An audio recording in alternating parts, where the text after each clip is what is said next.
And you know, you get the obvious opinion that these are very well-meaning people, and they have some level of information, and they really want to do the right thing. But it's like the lack of clarity in the input it's very disheartening.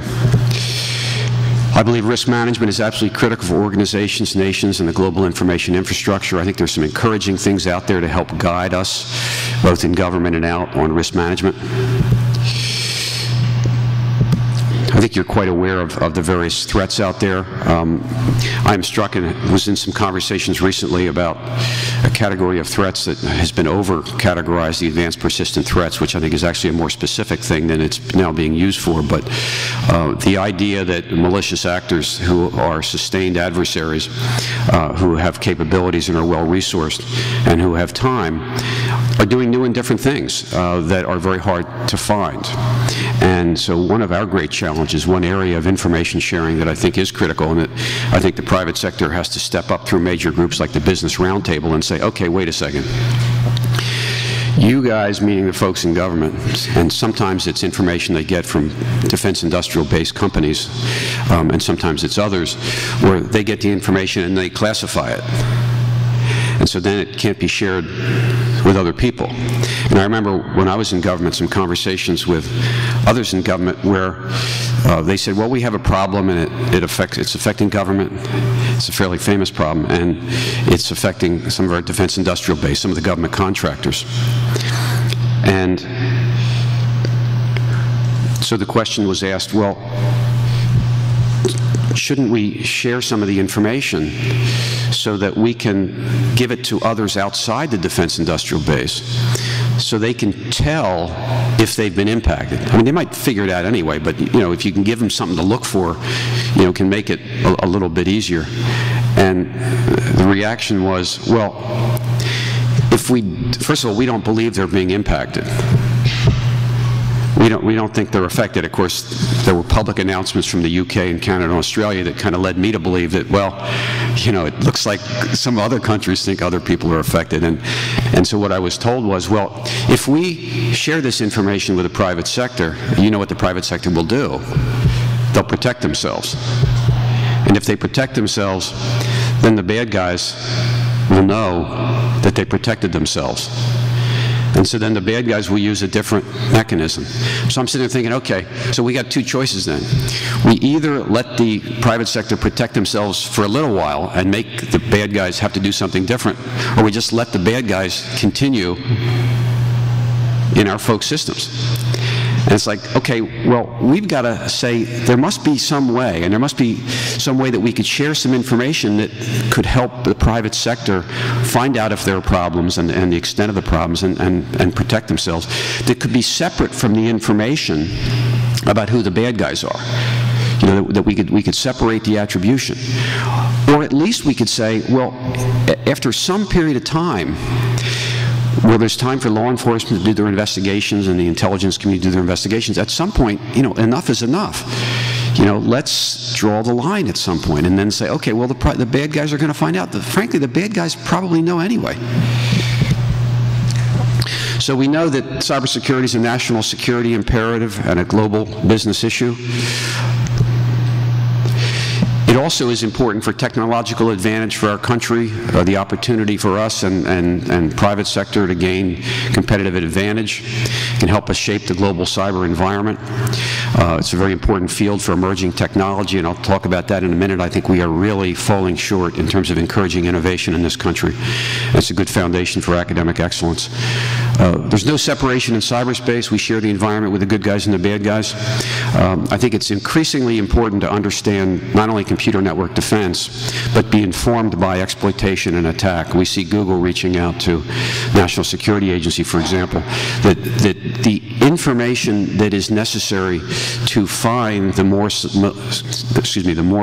sophisticated malicious activity requires greater expertise, tools, and sharing of real, timely information. We can't have a rule that says, okay, we'll share it, but we'll only share it to people in the private sector who have a SCI security clearance, particularly where you say you can only have an SCI security clearance if it goes along with a government contract.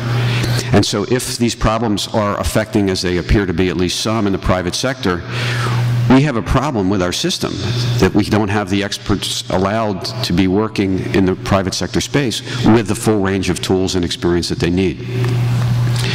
I think a very important point is that effective cybersecurity is more about architecture and integration than deployment of more products.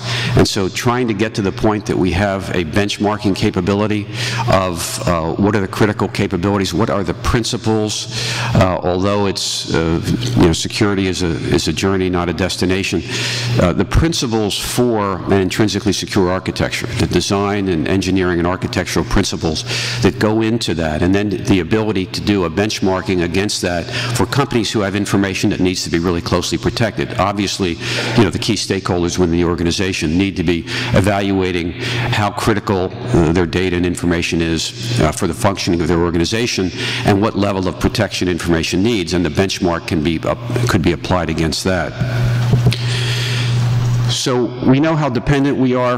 The risk is real, but often not visible and obvious. And it's interesting that the things that we put up with in cyberspace, we would not put up with in the physical world. I was at an exercise about 6 weeks ago at the Office of the Director of National Intelligence that was trying to inform the creation of a national cyber deterrence strategy. So let's try to use the kinds of principles that work in the physical world. Let's try to come up with a deterrence strategy for cyber. In other words, to try to convince people not to do things. And part of a deterrence strategy, and what one part they really seem to focus on, is if somebody does something against you, what should they fear that you will do to them that will help dissuade them from doing it, like the nuclear, kind of an issue. But another part of deterrence strategy is the question of how difficult, what is the cost and difficulty of the bad guy doing the things that they want to do? And if you make it too easy for them to do it, that's going to make your deterrence strategy all that much harder. And it was interesting, and this was folks from multiple agencies and some companies, and they were talking about, they tried to come up with a list of things that they felt were unacceptable for bad guys, whether it's nation states or individual actors. Here's a list of things that are unacceptable, and we're sitting there looking at the list. It's like they're doing that now, So we have to have a little reality check here and say, okay, well, we've got to do something about cleaning up our defenses, our ability to detect our active defenses, so that we can get to the point that we can try to keep people from coming in. Obviously, authority and control is spread among multiple entities in the public and private sector, and that's a gigantic challenge. I think we have a tendency to think, okay, somebody's in charge of this, so that's going to take care of it. Or let's make a White House coordinator, and he or she is going to be in charge of this. And now, I was in a meeting earlier this week where some folks were saying, well, yeah, actually it was the Intelligence and National Security Alliance meeting, and folks were suggesting, okay, we've got to transfer more power to the White House coordinator.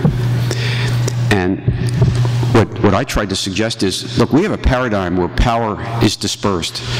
And it's not just government and private, it's not just the U.S. and internationally. It's even within the White House there's dispersed power. And there's certainly dispersed power between the White House and the agencies. And the fact is, at least I believe it's a fact, it's going to be really, really hard to get any of those people to give up any of the power. That the history of our Homeland Security presidential directives and national security presidential directives is that they're not going to give it up. So let's work with a new reality of power and figure out how we approach the challenge. Cyber is international. We have to get beyond. We have a tendency, and you saw it in the reports of the Center for Strategic International Studies.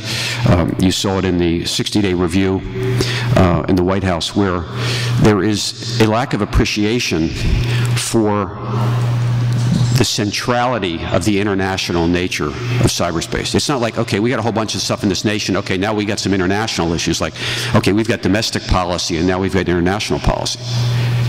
It's all connected. It's all related. And we can't simply say, oh, cyber's international. Well, there's going to be a Meridian conference, or there's going to be a Five Eyes of the U.S. and the 4 closest allies, or there's going to be a NATO meeting, and, oh, let's make sure cyber's discussed in that. That's not a strategic approach to these issues. We have to be proactive and strategic at the organizational level.